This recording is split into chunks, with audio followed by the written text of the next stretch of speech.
We read today from Srimad Bhagavad Gita as it is, chapter 2, text 50. Buddhi yukta jahatiha ube sukrita duskrite tasmad yogaya yujyasva yoga karmasu kaushalam. A man engaged in devotional service rids himself of both good and bad reactions, even in this life. Therefore, strive for yoga, which is the art of all work. Oh, good and bad reaction. Why should I get rid of the good reactions? Good reactions are good for me. Means I will get pious results. Means I can happily enjoy in this material world. But Krishna is saying, by devotional service, I will get rid of the good reactions also. Then why should I engage in devotional service? Well, because we need to get out of this material world. By getting good reactions, we will continue to remain here in this material world. The idea is not to become pious. The idea is to be reinstated in our original position as an eternal servant of God. Since time immemorial, each living entity has accumulated the various reactions of his good and bad work. As such, he is continuously ignorant of his real constitutional position. One's ignorance can be removed by the instruction of the Bhagavad Gita, which teaches one to surrender unto Lord Shri Krishna in all respects and become liberated from the chained victimization of action and reaction, birth after birth. Arjuna is therefore advised to act in Krishna consciousness, the purifying process of resultant action. So because of this good and bad work that we are doing, we are continuing to live here in this material world. We are continuing to think that this is my home, that I am the body. Let me try to make this body as comfortable as I can. Even pious, even if I want to be pious, I will say, okay, let me not do anything bad, but let me do all the good things. All the good things, then where will I go? I will go to the heavenly planet and I will enjoy a lot over there in the heavenly planets. But that's also still in the material world. We are still not in our original position of being the eternal soul. It's still taking up a body. Even though we go to the heavenly planets, we still have a material body. We are still not having a spiritual form, even in the heavenly planet. So that's the reason Krishna is telling Arjuna what to do. You engage in devotional service. Connect all your activities for the pleasure of Krishna. And in that way, you will not get any good result nor any bad result. Then what will happen? You will be detached. You will not get any result. You will get detached. Your desire to enjoy in this world will not be there. Then what will happen? Then you can come back home to me. You can come back in the reinstated in the constitutional position. That's our true position of being in the spiritual world. We are not the body, we are the soul. So that's why Krishna is telling Arjuna, you act on the platform of the soul. We are all acting on the platform of the body. That is the ignorance, that we think we are the body. So karma cham buddhi yukta hi phalam tyakva manishinaha janma bandha vinirmukta padam gachanti anamayam. By thus engaging in devotional service to the Lord, great sages or devotees free themselves from the results of work in the material world. In this way, they become free from the cycle of birth and death and attain the state beyond all miseries by going back to Godhead. So many people have the knowledge, okay, I'm not the body, I'm the soul. You know, we go, many people. In India, mostly everybody will say that, yeah, I'm not the body, I'm the soul. Yes, I know I'm not the body, I'm the soul. And then now it's even becoming fashionable in other parts of the world. Yes, okay, but how are we acting? Are we acting on the platform of the soul? You know, we still continue to act on the platform of the body because we think we are the body, and that is what Maya is. That is what illusion is. So what to do? Even so many so-called spiritual speakers will say, oh, you're not the body, you're the soul. Okay, I'm the soul, but what do I do then? What is the solution? So Krishna is saying here, what's the solution? He's saying, engaging in devotional service to the Lord by bhakti yoga. That is what the devotees do. That's what the great sages do. They engage in bhakti. And by engaging in bhakti, what happens? Then they do not get any result. They do not get any good result. They do not get any bad result. Means no more karma. Then what happens? Then they do not need to take another birth and death. They do not need to continue remaining in this material birth, taking another body, again dying, becoming old, becoming diseased. No need for all that. Then what happens? Because they have engaged in bhakti, they can go back to Godhead. And back to Godhead, there is no misery. Vaikuntha. Vaikuntha means a place where there is no anxiety. We are always anxious because of the miseries. So Vaikuntha is a place where there is no anxiety. How do we do that? Engaging in bhakti. What is the process? Hearing and chanting. So repeatedly Krishna is saying that. We just have to hear it with submission and follow it. So the liberated living entities belong to that place where there are no material miseries. The Bhagavatam 10, 14, 58 says, Samashrita ye pada palava plavam mahat padam punya yasho murarehe bhavam buddhir vatsa padam param padam padam padam yat vipadam natesham.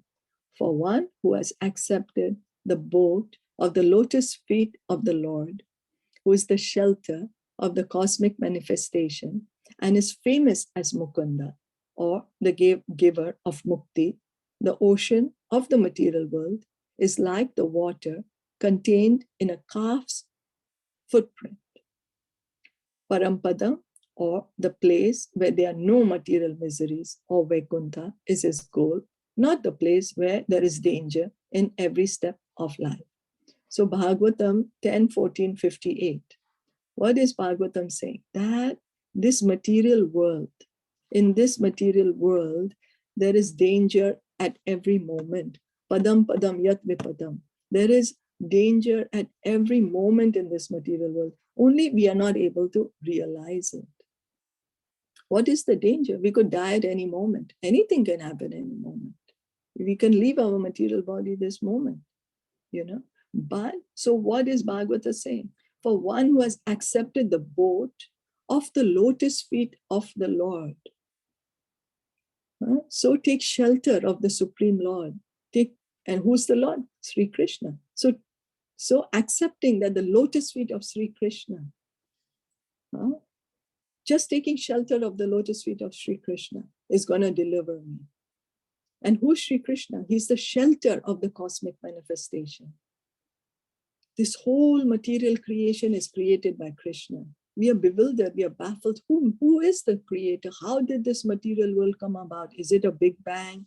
Was it that there was just a big mass and there was a big bang, atomic bomb kind of a bang, and everything became so beautiful? We have noticed that when there is a big bang, atomic explosion, in fact, there's destruction, not creation. So Krishna is the creator, and who is famous as Mukunda. Mukunda, he is the only giver of mukti, the one who can give us liberation. That's why he's called Mukunda. That name is given to Krishna because he's the only one who can give us liberation.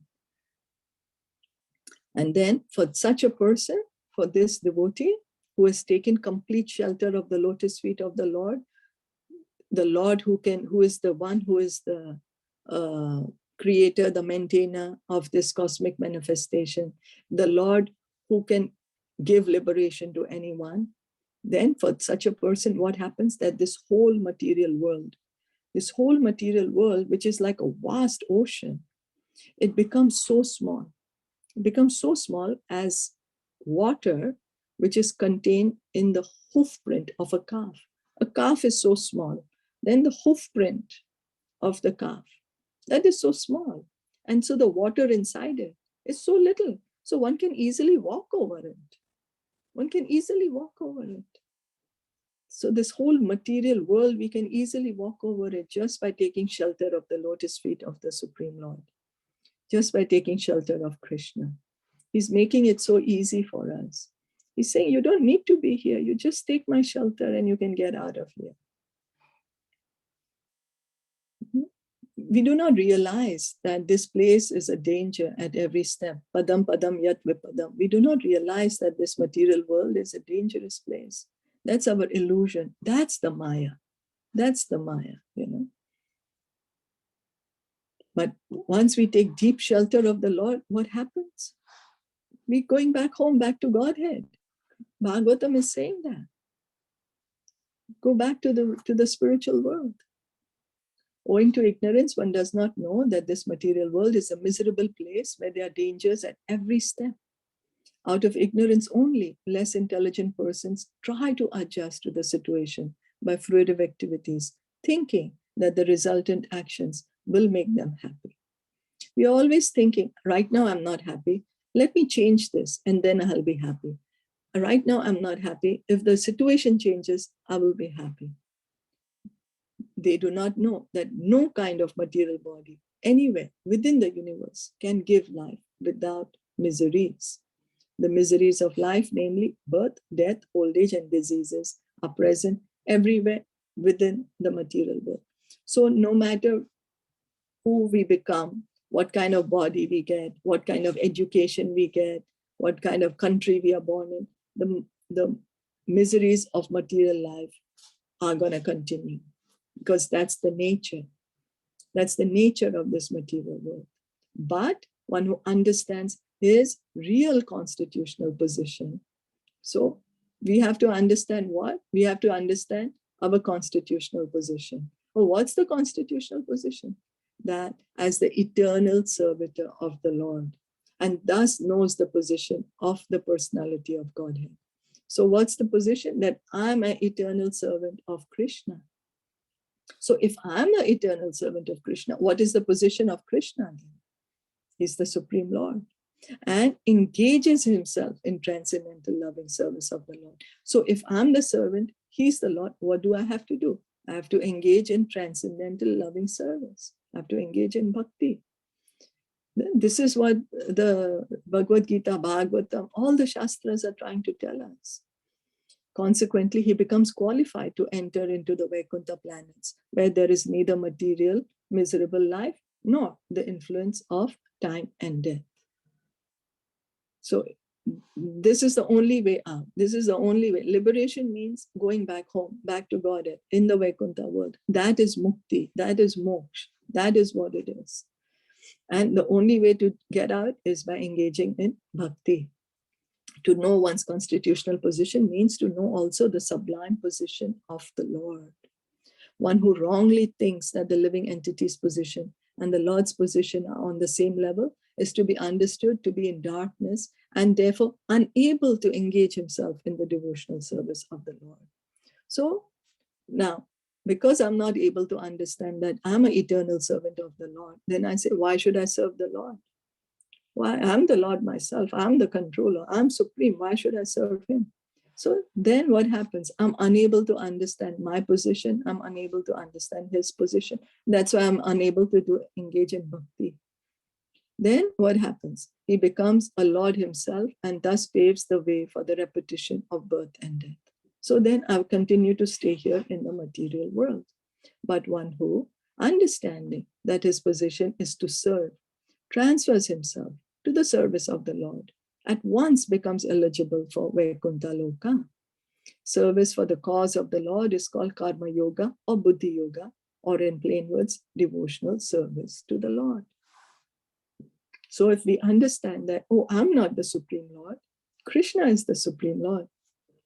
My nature is to serve. I'm serving everyone here. I'm serving my parents, my family, my staff, my teachers, my children, my friends. You know, if we just try to analyze what are my activities, I think I'm the Lord.